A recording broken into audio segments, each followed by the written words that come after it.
Integration AI into public administration improves efficiency and transparency, making government services faster and more responsive to citizen needs. Hello, wonderful attendees. I'm your host, Dalvinder Kaur from Lovely Professional University. Get ready to dive into today's topic, that is integration of artificial intelligence and public administration. Before we proceed further, allow me to introduce the experts of the day. Dr. Manvendra Singh, Associate Professor and HOD, School of Liberal and Creative Arts, Social Science and Languages, Lovely Professional University.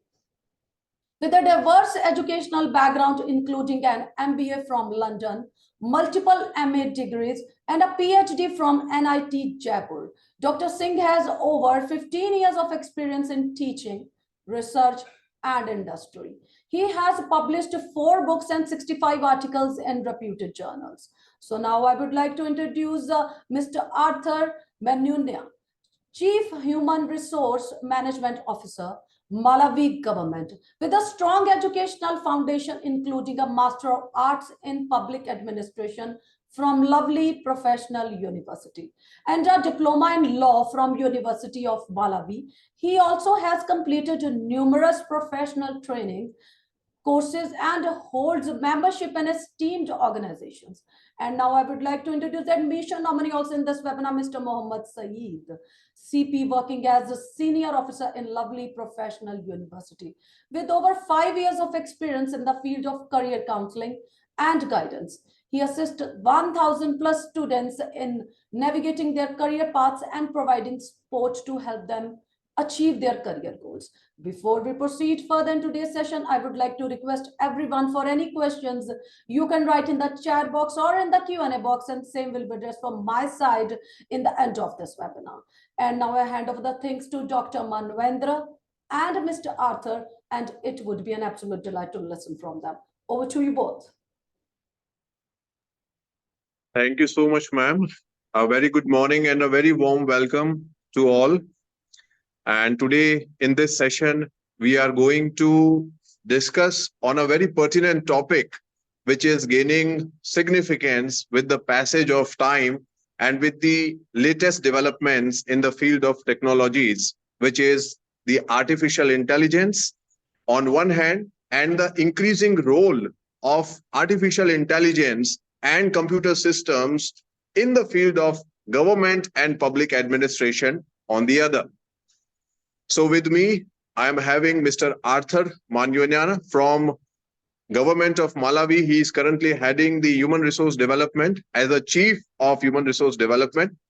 So, Mr. Arthur, when we talk about artificial intelligence on one hand, and when we talk about the role of artificial intelligence in the field of government and public administration on the other hand, you being a practitioner, you yourself being an administrator, how do you perceive this increasing role of, this increasing trend of AI in the field of government and public administration?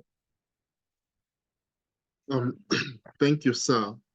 I think, like you've said, I am more on the practice side of public administration, and AI is an exciting new technologies, has a lot of possibilities that it can bring to the not only efficiency, but also cost reduction and other benefits that AI brings along with it. Currently, although worldwide AI is being integrated in public administration, you can say that in developing countries such as Malawi and others across the world, it is a potential that we can tap into, but currently not using at full maximization at the moment. That's what I can say for a start now. Okay. So in your case, like you are already working for so many years in the field of government, and you must be dealing with a lot of public service cases, a lot of human resource cases. So how in your country, how in your government offices, you are using and utilizing the latest tools, the latest softwares, the latest computer systems, and the artificial intelligence imbibed into all these systems, and what is the response of the employees, or what is the response of the citizens with the invention and with the intervention of this AI in this government field? Thank you very much. In my field as an HR practitioner, stemming from our national development agenda, the Malawi 2063, which is we are trying to be an wealth and self-inclusive nation by 2063. One of the pillars is to have digitalization. And in this, we have the National Digitalization Policy starting last year or stretching to 2028. And one of the major issues is trying to use more technology in the everyday today processes that we do. As you know, internet is a huge factor in providing and using technologies to citizens. And currently, I would say most internet services are available in urban areas.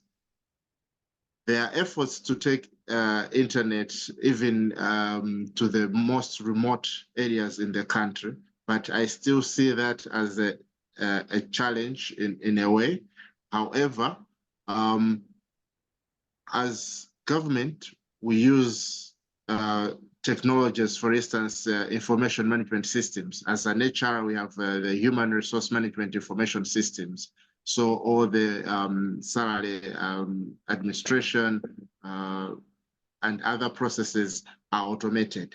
However, we are still yet to automate some of the processes such as performance management and rewards management. Those are still in progress to be automated, but for everyday tasks like salary processing, those are automated. So once payday is done, the processes are done, people's salaries are credited to their accounts. So as an HR practitioner, I see that use of technology in trying to ease what we do every day is a huge factor, because we have mostly routine tasks that we do that can be easily automated, and it will help a lot in terms of work and everyday things that we do on a daily basis. Okay, so when we talk about intelligence in general, and when we talk about artificial intelligence, to be more precise, we see that intelligence is about reasoning. Intelligence is about having the ability for logic.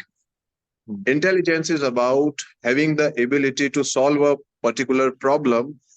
Intelligence is about practical applicability to provide a solution to the problem. It is about how you infer, how you comprehend, how you interpret a concept, an idea, a notion, a given circumstance, an event.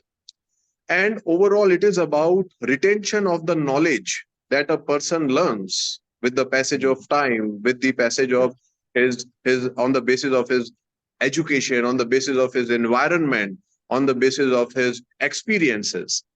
So now when we talk about the machines having the ability to do all these things, how do you perceive this phenomena? Do you think that machines and the systems have this ability to infer, to comprehend the same kind of information, the same kind of knowledge as compared to a human being in a more efficient and an effective way? In fact, I think what you've touched on, learning and ability to comprehend information, machines are gradually getting better. As you know, probably recently there's been the launch of the popular ChatGPT new version for Omni, which is more interactive than the previous versions of Omni. But also, people, you and I, we leave institutions. When we leave institutions, we live with our institutional memory. What we know, yes, we might have that on file, but still we live with that memory when we move from institution to institution. What AI can do is that to retain that knowledge. So knowledge retention is enhanced through use of technology such as AI, because Manvendra sir, if 10, 15 years from now you leave LPU, you live with your knowledge with you because it is in your brain. But with a machine, those machines are still the institution's property, and everyone who comes can be able to tap into what happened a long time ago, because they have the ability to learn, but also to keep information. So yes, machines are, we cannot say they are equal to human reasoning, but they are getting there by and by. And this is a new exciting field that we have to embrace. We have to use this technology to our advantage to help us, for instance, in making predictive analytics or complex calculations, which might be difficult, but also time consuming for the individuals. So machines can be able to make complex reasoning and calculations that would take a lot of time if we are not using them. So they are indeed a crucial part of the workplace in today and moving forward. Okay. Long back in the field of governance and public policy, there were two important scholars. One was David Osborne and second was Tad Gabler. And somebody has asked them that, Mr. Osborne and Gabler, can you please define this term? What is governance all about? To which the response which they have given has mesmerized the entire academic fraternity and the entire world till date. And in short, here I am quoting what response was given by Mr. David Osborne and Tad Gabler. Their response was, governance is the act of collectively solving our human problems. And government is the instrument that we use. The instrument is getting outdated now, because they were referring to the time period of somewhere around 1990s time period. So they were saying governance is the act of collectively solving our human problems, and government is the instrument that we use. The instrument is getting outdated now with the passage of time. So it is time to remake this. And on the basis of this, they have written a remarkable piece of work by the name Reinventing Government, that was published in the year 1992. And in Reinventing Government, in 1992, they have forecasted the usage of and the emergence of artificial intelligence in the 21st century. And right now, it is 2024, and what we are witnessing is the ever-increasing dependence on one hand and ever-increasing integration of technology, especially the AI, into the government sector. When you talk about the role of the AI, especially in the field of public policy, right from the formulation stage till the execution stage, how do you perceive this entire cycle? How do you perceive this entire process? Mr. Arthur. Thank you very much. I think, like you have said, government is a tool that we use, and the ultimate beneficiary in every government instrument is the citizens. In public service delivery, our aim is to make sure that we provide services to citizens in a value-based manner. And indeed, we have to improve over time, there's been improvement. Even just the simple use of computers, printing is an improvement that has happened over time. And with the AI, like you said, I think the important thing to know is that it has to be integrated, because people have speculated that it might take over. I don't think AI can take over, but it has to be integrated with what we already do. And I recently was reading somewhere where they're saying governments around the world are increasingly using chatbots. So, as you know, governments, probably India and even Malawi, different government departments have their own websites.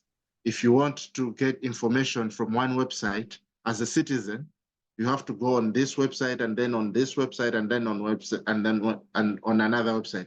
But AI can be used to create a chat box where you just put questions and it is able to fish out information from the different government websites.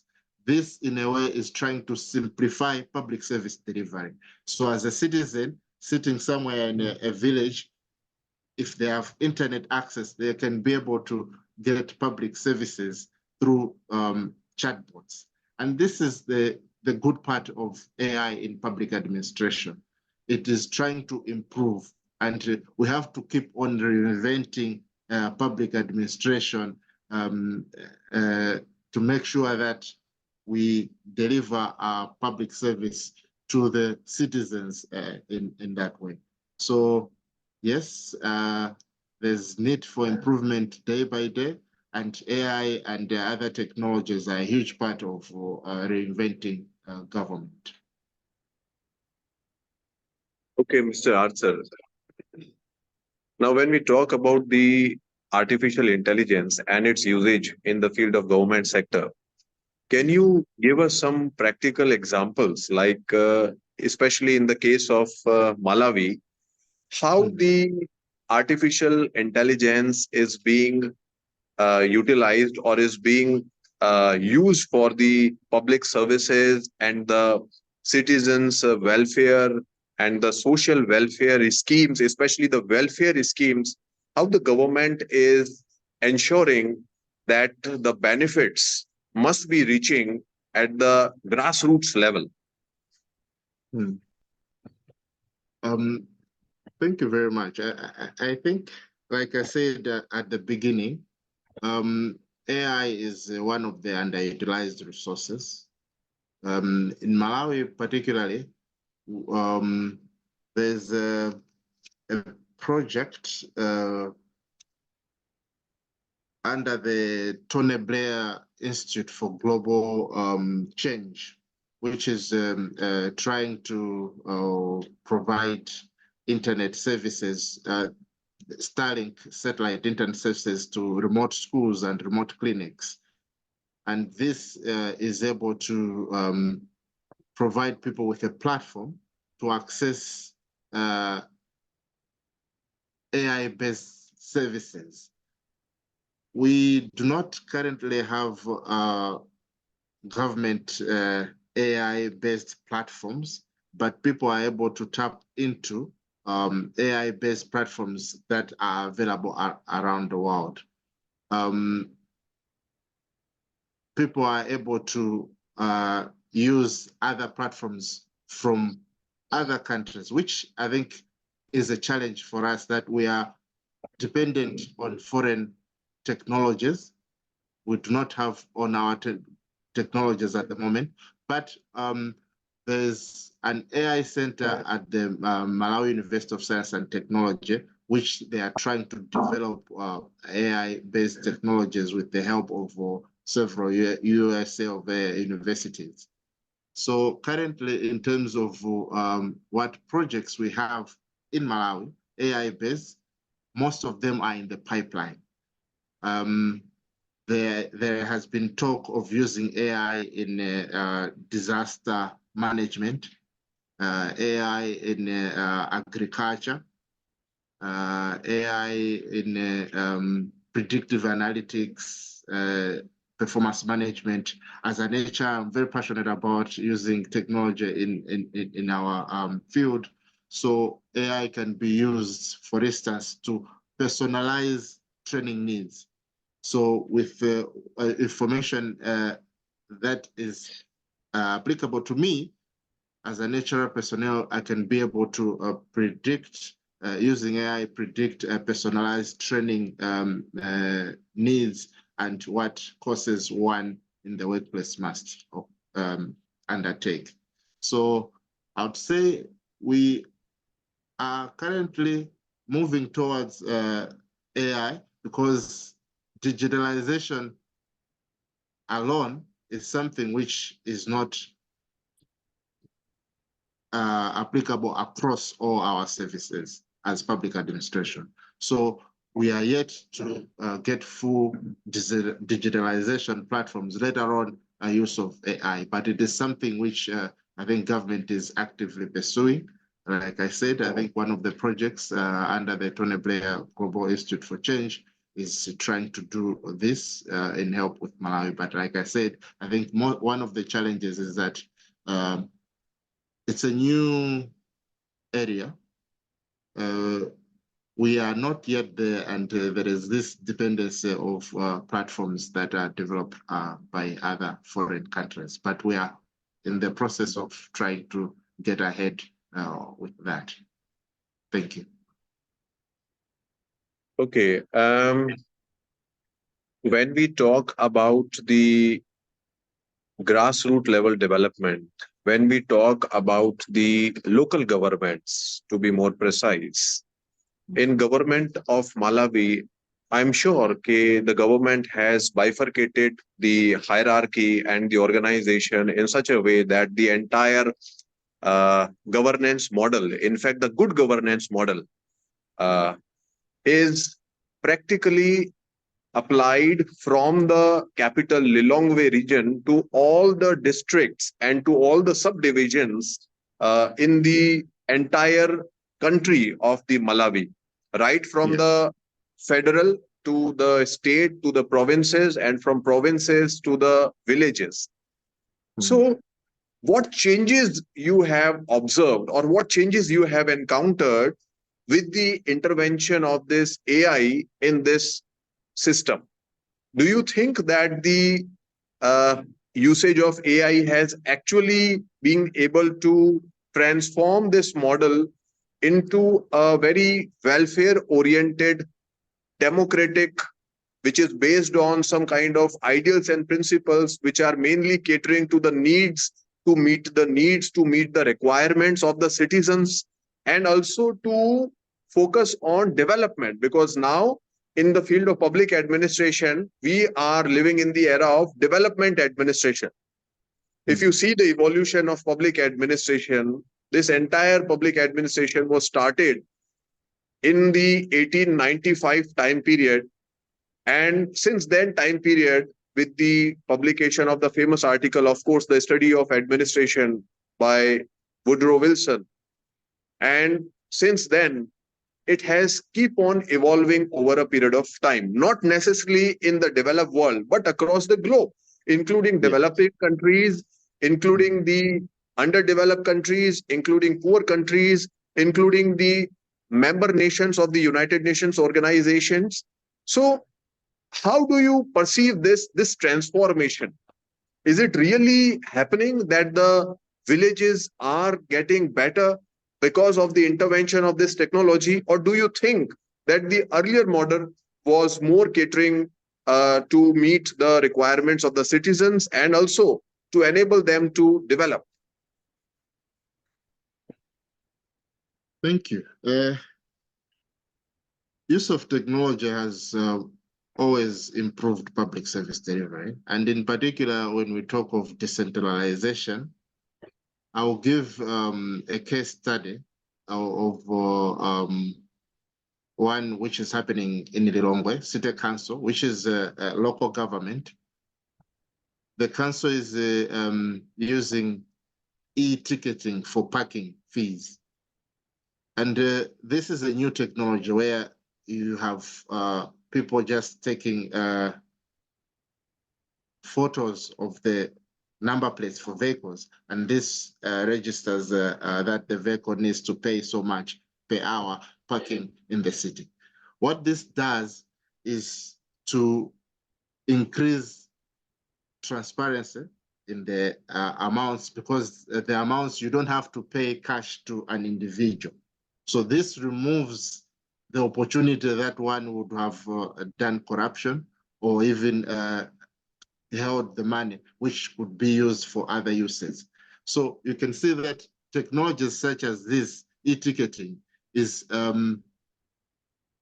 enhancing transparency, but the local government is also able to collect its resources in full because there's no leakage through people getting the money. And this will help in getting more money and therefore leading to implementation of the development needs that that money was intended for. So use of technology in a whole, and especially in local governments, will help to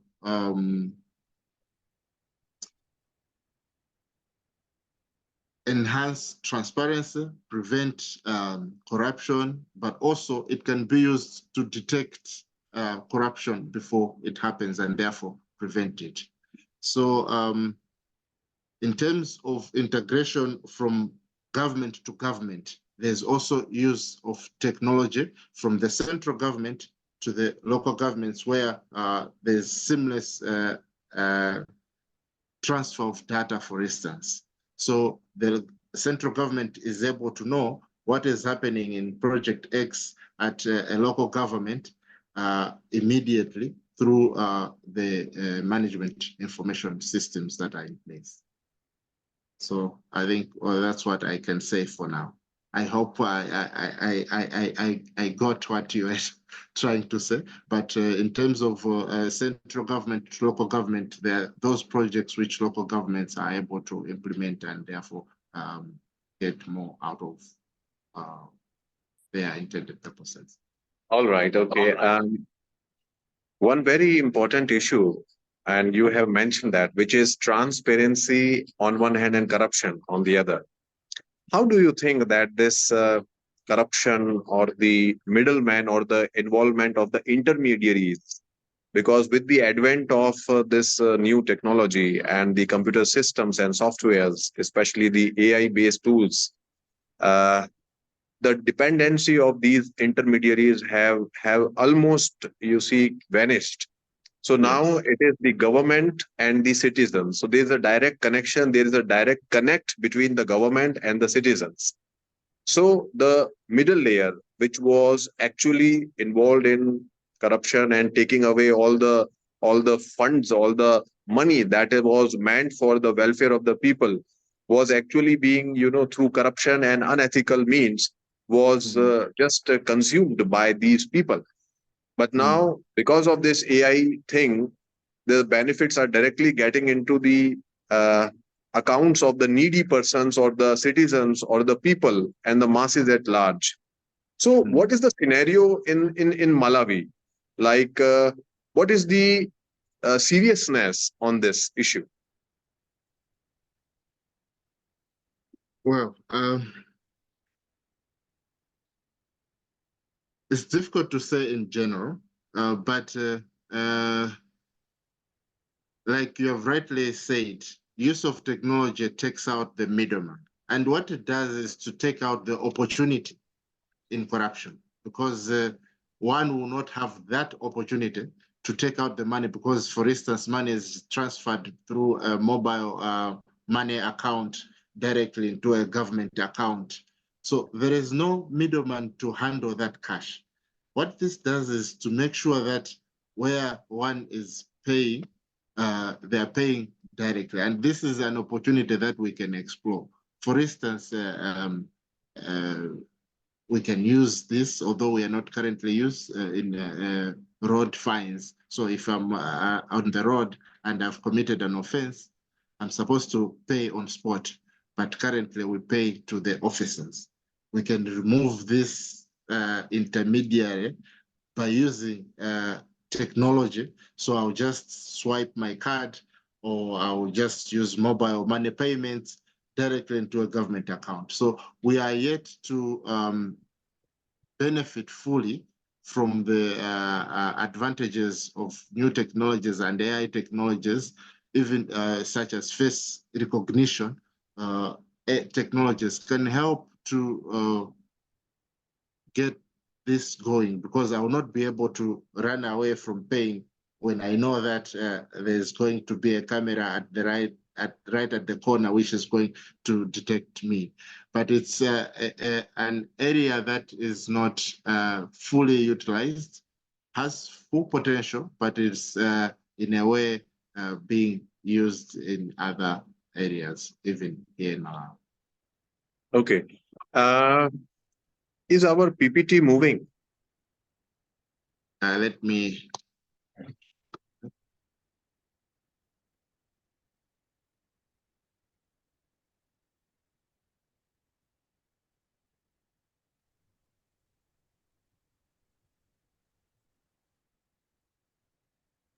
Yes, sir, it's visible. You can continue.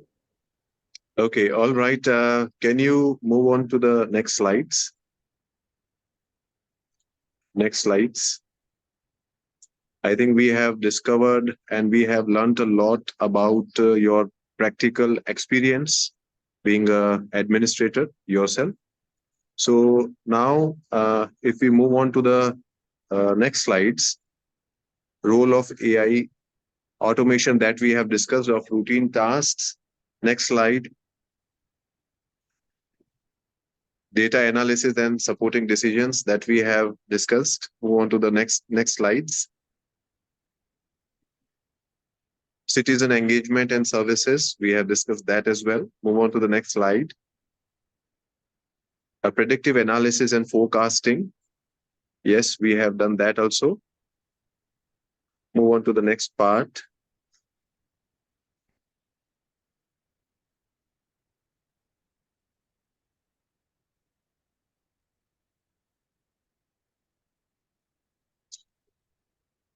Policy analysis and impact assessment, we have discussed that also. Move on to the next slide. Fraud detection and prevention. Yeah, we were discussing this, especially in the field of government. There are very high chances of fraud, and the usage of AI, how it is helping, according to you, in detection of these kind of incidents and then preventing them from happening in the future. Mr. Arthur? I'll answer this by giving an example. We have an agency called the Financial Intelligence Authority, and through collaboration with other agencies and also banks, they're able to detect suspicious movements of money in people's account.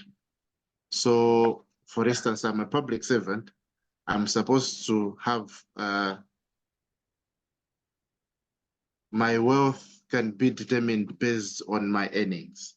If all of a sudden there's an influx of money, that even if I have several bank accounts, they are able to detect that through the financial intelligence. And I think governments are working with other governments. And I think that's one of the key features in use of AI in governments, is that it has to be corroborative with other countries, with other agencies across the world. So even the police, Interpol is able to connect with the Malawi police and other agencies through use of technology to be able to detect suspicious activities.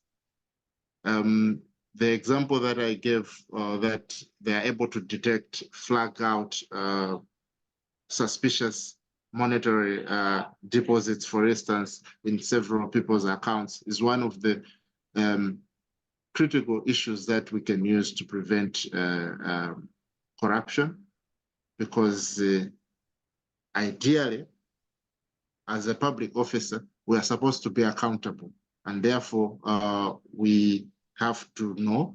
We also have this initiative that public officers are supposed to declare their assets. So if I've declared my assets, that is in the database. they are able to track how my assets have grown over time being a public officer.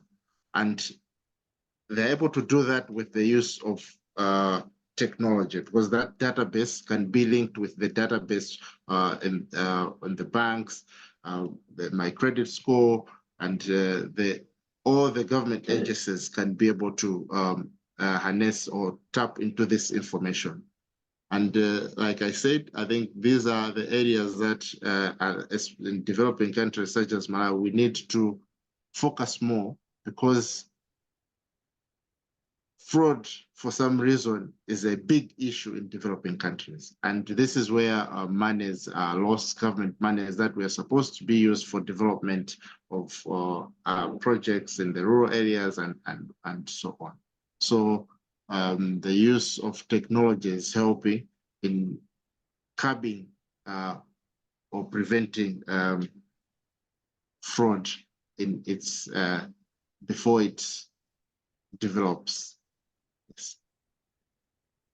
So you strongly believe that this involvement of the technology, especially the AI-based tools and the softwares, are helping the government in curbing the crimes and controlling the rate of frauds and preventing them from happening in the future.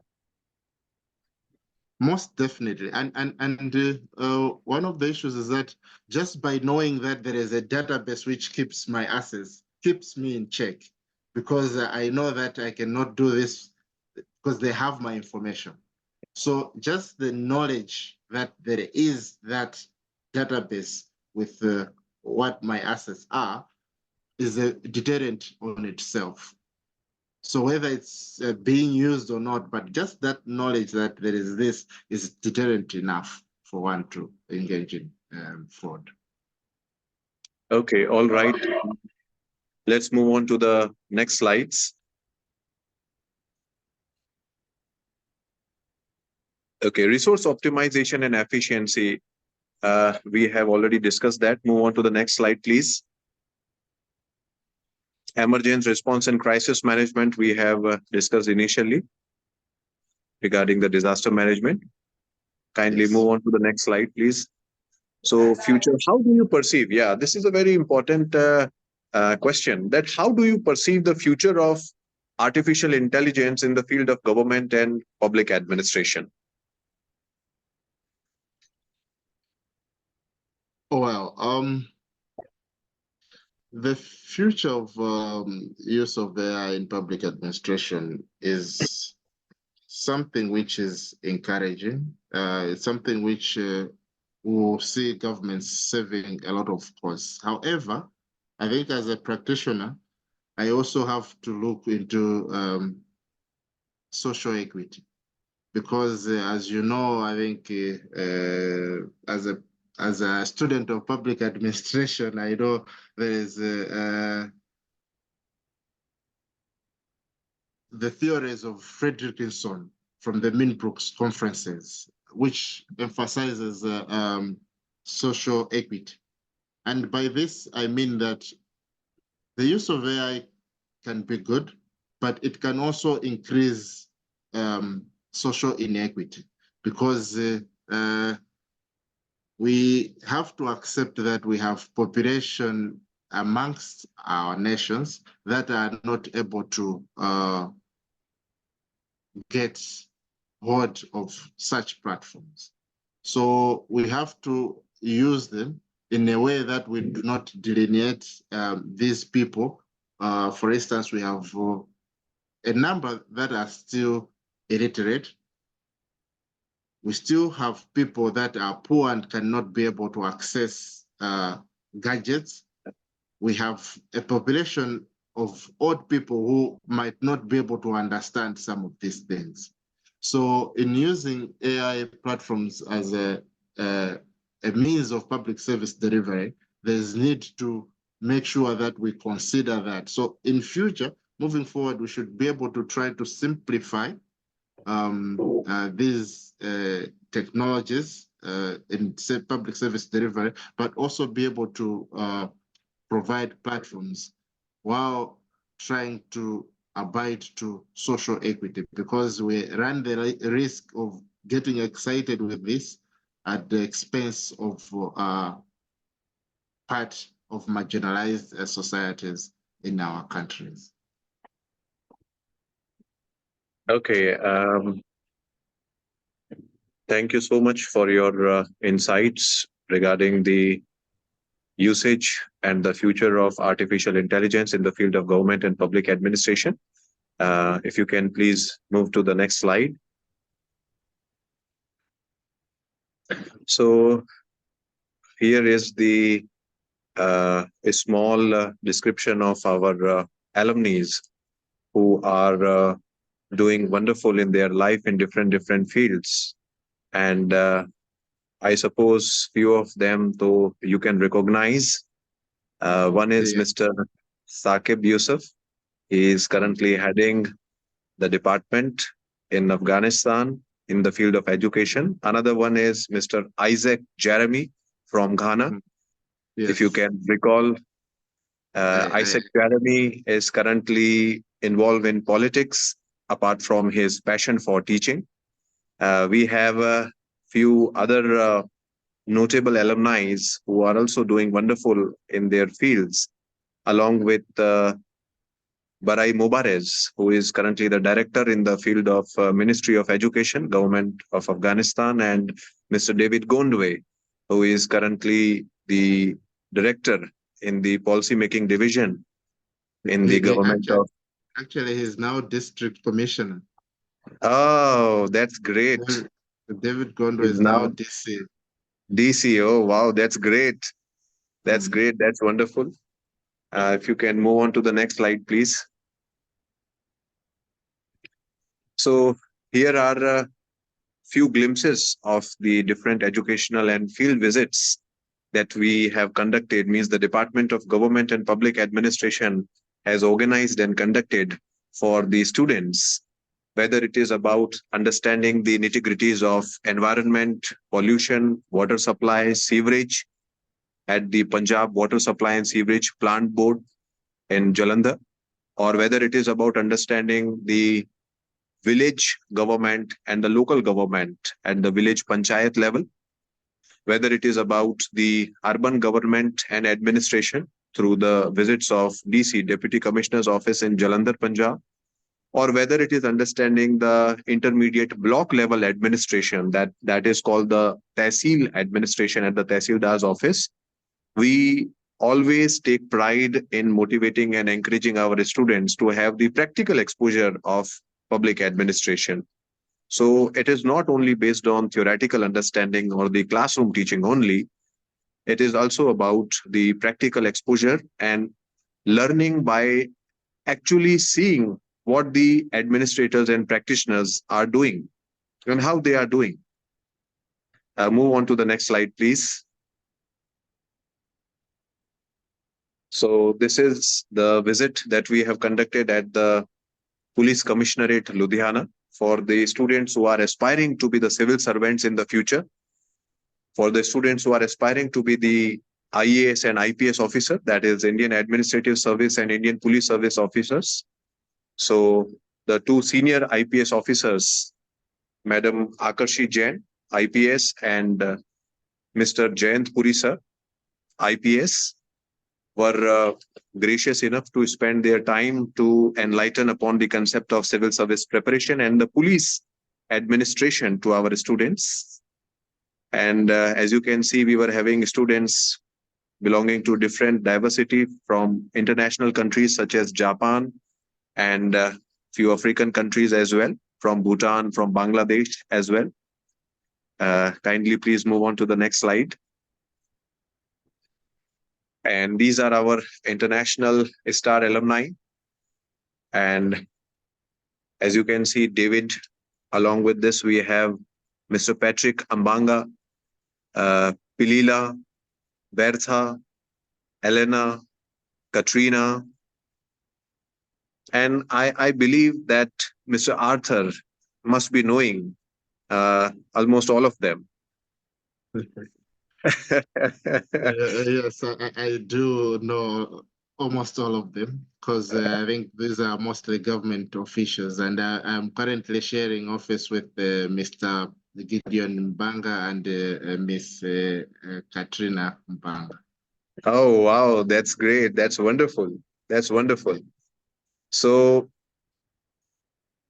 without taking much time, let me also share that one star alumni is Mr. Arthur himself, who is also gracious enough to give his valuable time for enlightening on a very pertinent topic on the role and integration of artificial intelligence in the field of public administration. And if I talk about our national star alumni, we are having Mr. Sen Hakong, who is currently posted as a rule of law officer in United Nations Development Program, UNDP. He took his internship from Thailand at a remote location.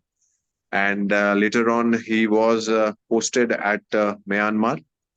And Mr. Arthur, I was trying to contact Mr. Sen Hakong, but was unable to contact. And after 6 months, I got a call from him. It was a satellite call, and he was saying, "Sir, this is Sen. And sorry for not being able to be in touch with you because I was posted at a remote location and I was selected at the UNDP." So it was a proud moment. And recently in 2024 graduating pass out batch, we are having Miss Sylvia Moirangtham from Northeast Manipur. She has been selected for this prestigious job position, business development executive at a package of 10 lakhs per annum at a company which is in Movido. So these are our star alumni, both national and international. And if you can move on to the next slide, please. So this is a glimpse of the achievements in terms of research publications in Scopus indexed journals and some book chapters, some students who have cracked their UGC NET examination, and the activities basically that we have means the Department of Government and Public Administration has organized for the students, and the MOUs that have been conducted, which is participatory research in Asia. And please move on to the next slide. Well, that's it. So I guess if you would like to say anything else, Mr. Arthur, you are more than welcome, because the biggest thing with you is that you are a practitioner and administrator who is actually working in government. So you know better. Yeah, I think what I can say at last is that AI is tool that can be used to reinvent government, in your words, to better public service delivery. However, as a practitioner, I think there is need for regulation to align our current laws so that they accommodate these new technologies, but also to use it in a way that does not disadvantage other groups of society. So there's need to use it ethically, but also putting deliberate efforts to make sure that it reaches out to everyone. But also, being a new technology, there's need of investment in trainings, human capital development. We need to have people that are ready, AI ready. So civil servants and other public officers need to be AI ready so that when this thing takes off, most people should be able to do it. So as an HR practitioner, my particular concern is making the human capital to be AI ready. Thank you very much. Thank you, Mr. Arthur. Over to you, ma'am. Thank you so much, Mr. Arthur and Dr. Manvendra Singh. So it was wonderful watching you talking on key components of AI, role of AI in public administration, data analysis and decision support, fraud detection and prevention, future of AI in public administration, and more. And now I would request to the admission nominee, Mr. Saeed, to be on the screen. Over to you, sir. Thank you, ma'am. Thank you so much. Thank you, Sir Arthur and Manavendra sir, for sharing your insightful, experience and details over here. Uh, uh, can you stop sharing the screen so I can start sharing from my end? You can, as a Mr. Saeed, you can share your screen. Okay, fine. Thank you. Thank you so much. Yes. Thank you. Yes, the screen is visible. You can continue. Thank you. Thank you. See, we have seen a lot of information regarding, the public administration, AI related things, how we can implement all these things to our system and everything. So now we can check about our universities, accreditations, rankings, what we provide to our students, what we have in our campus, and how we support our students, as well as how you can apply for the particular programs. All these things we can check over here. See, all we know that university is a NAC A++ university with a score of 3.68 out of 4 points. So among all the private universities, we are in the top rankings. So all the dual mode universities, regular and online, we are into the, first universities got these accreditations also. And we can see the lot of accreditations, or, what we have, like, NAC and ACBSP, and we have, UGC approval, and we do have, UGC approval for the distance education also, and we do have NCTE, which means the National Council for Teachers Education also for their approvals. So moving to the next things, we do have approvals in different other departments also, other than the public administration, like pharmacy and law, and we do have approvals for the architecture, which means the COA. So these kind of approvals we do have, and we do have approval with Punjab State Council for the Agriculture Education also. And we do have AICT approvals for the both ODL and distance learning and online education also. So we do have membership with different associations like International Association of University and Association of Indian Universities also. And we do have memberships in the Institute of Engineering, which means India, and Association of Commonwealth Universities also. So moving into other details, we do have good rankings like world universities ranking, re-ranking. So it's in the second ranking, it's in the first attempts also. So you can see the other university, those who are participated in the universities rankings, like the Ivy League universities like MIT, Harvard, and Oxford University, and Cambridge also participate in the same rankings. And we do have Atal rankings that, Atal ranking for Atal ranking of institution for innovation and achievements. That's we are into the third rankings into the deemed and private universities, self-finance and private universities, and technical universities also. And other than these rankings and accreditation, we can check about the extracurricular activities where our students participate in different activities. Like, we are the champions of 37th National Inter-Universities Youth Festival. You can see the different, areas where our students participate, like, music and fine arts and dance and, literacy and theater and other, areas also. So this is the one major important things I would like to discuss with you. You can see the pictures of, people, those who have participated in the Olympics, and those who won a medal for our nation. So they are students of our university, and they won gold and other medals also, gold medal and other silver and bronze medals also. And we won, Maulana Abdul Kalam Azad's trophy, sports trophy also. Then our students won medals in 19 Asian Games. You can recognize all the achievers over here. They won bronze medal, silver, and the gold medal also.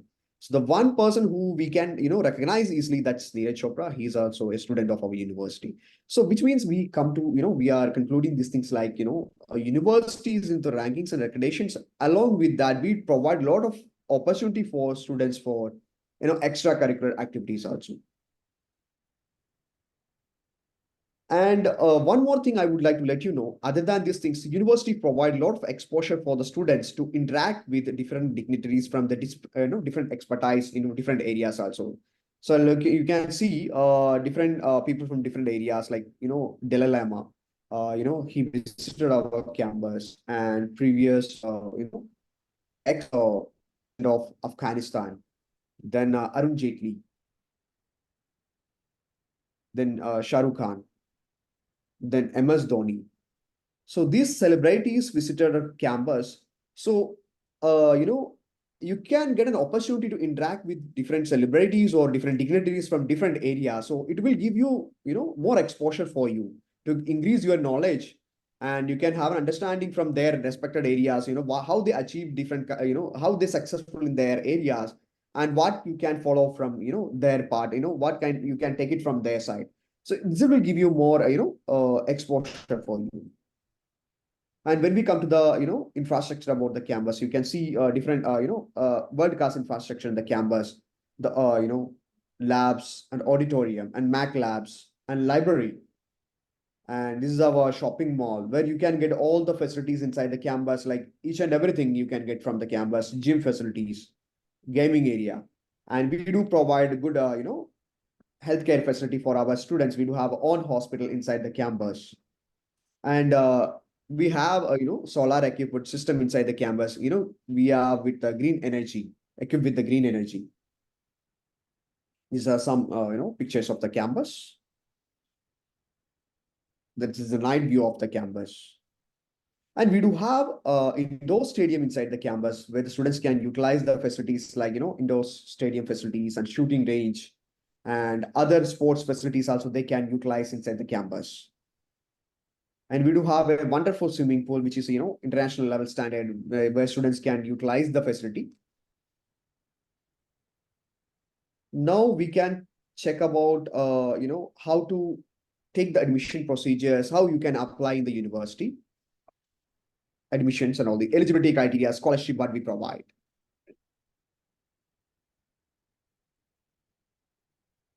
Give me a second, I will share the information over here.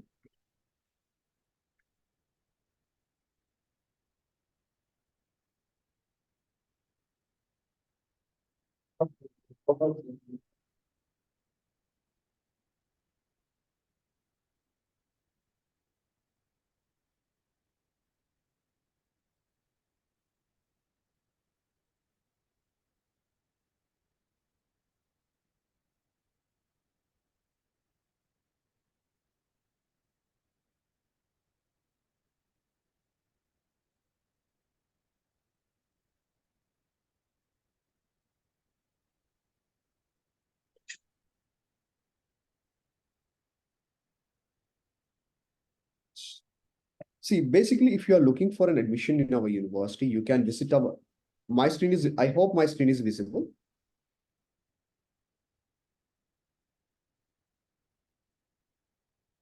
Manavan sir, is it visible? My screen is. Yes, yes, sir. It is visible, perfectly Yes, sir, visible. it is visible. You Thank can you. continue. So, whomever is looking for the admissions in the university, you can visit our university website. That's called lpu.in. You can visit the university website. And over there, you can see the option called Apply Now. You can click over there and you can give your basic informations. And once you give the basic information, it will direct you to other options like, submit your LPNS applications and all these things you can see over there. So once you click on over there, you will have, entrance examinations for the scholarship as part of your eligibility, also for the different programs. Accordingly, you can get into, your application completion. So I will guide you how to get into the programs information. You can, once you go into, lpu.in, you can see these options, admissions over there. You can see the program information after graduation. You can click over here. Then we can go to the different streams. Over there, we can click on public administration. So you can see the MA in public administration, which is a 2-year program. It's a 4-semester program. So you can, once you go over here, you can see the apply now option over here. You can see, apply now. You can give your information over here, then you can submit it. And you can start your, application process. Other than that, you can see the eligibility criteria over here. What's the eligibility criteria? It's a 50% marks in any discipline. And you can go for the LPNS examination for your scholarship part. Then you can see the different rankings, NIRF and re-ranking, world universities, real impact ranking, and the Times education rankings you can see over here, and different achievement from student side. And you can see the pattern of the, entrance examination, sample question papers, and all these things. And you can get to know about test centers available in different parts of India, and how you can attend the entrance examination. All these informations you can see over here. Then the curriculum highlights you can see over here. Then specializations and electives, industrial interaction, and we do have study abroad option also. That's you can also see from here. The most important parts, from website itself, you can see our curriculum, like different semesters, what we teach for the students, and department specialization and generic electives also you can see from here. And the other things, you can see the scholarship parts, what is our tuition fee and what scholarship we provide students in the different phases, and how much scholarships you can get. All these informations you can see from here. Like different scholarship based on your previous qualification, and based on the LPNS, based on the CUT examination, and other special scholarships also. And we do provide financial aids for the eligible candidates, right? So this is how you can apply for the admissions. Like first one is sign up, then applications process and admissions will start. Then you can give the LPNS for the scholarship part. Then you can book your examination slot, and you can apply, you can appear for the examination, and you can avail the scholarship based on your performance also. And these are the important dates.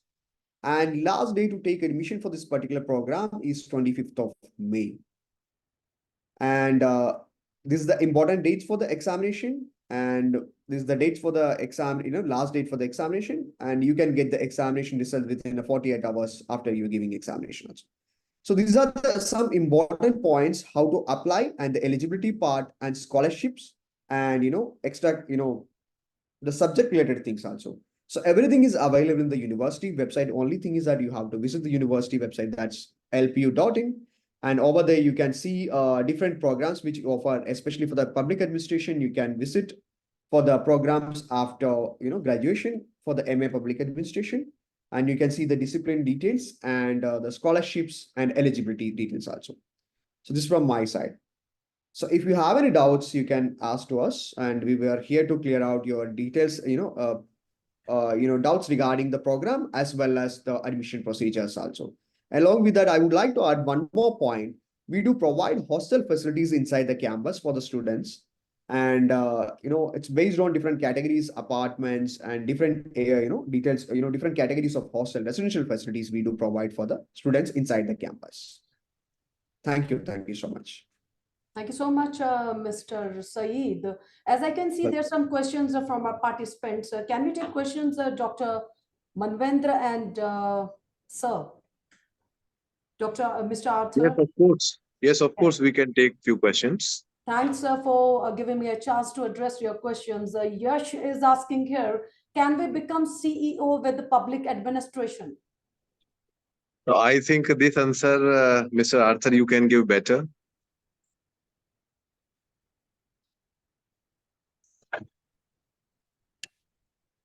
Unmute yourself, Mr. Arthur. Thank you. Apologies for that. The public administration, for us in the public service, it's a career field. So usually we have entry points where you enter at entry level and you progress through time. But I think with most public institutions, we have to understand that it's a pyramid where you have few positions at the top and more positions at the bottom. So chances are there of getting to the top, but obviously not everyone can get to the top because it's a pyramid. But yes, it is a career progression that we have, and people move grade by grade along that ladder. Thank you. Thank you. Thank you so much, Mr. Arthur. Mega is asking here, how can AI enhance the efficiency of public administration processes? Dr. Manvendra. Mr. Arthur, you please go ahead. Thank you. One of the major benefits of AI in public administration is automation. We are able to automate not only routine tasks, but also complex tasks. So AI can help in providing predictive analytics, trying to tailor needs for special people. Like we mentioned, I think the issue of fraud detection and prevention, but also trying to bring services which would otherwise not be available to people in a cost-efficient manner.